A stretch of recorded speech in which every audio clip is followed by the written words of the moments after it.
My name is Monique Katana, Frontline Marketing Director. Coca-Cola is kicking off the FIFA World Cup tournament from today up until the end of the tournament on 19th July.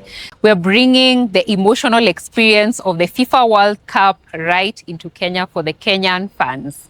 In the stores, you can find our limited edition packs. If you go to entertainment venues, you're going to find our experiences.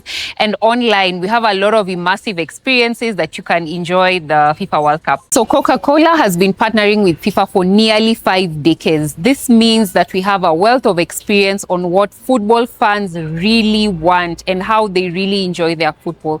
That gives us an authentic opportunity to show up not only as sponsors, but as a brand that genuinely feels football alongside its fans. Coke's campaign during this FIFA World Cup is all about shared emotions.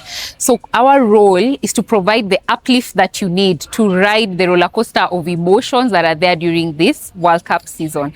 So we're saying grab a Coke, have some upliftment and enjoy the shared emotions and moments together with your friends and families throughout this World Cup tournament.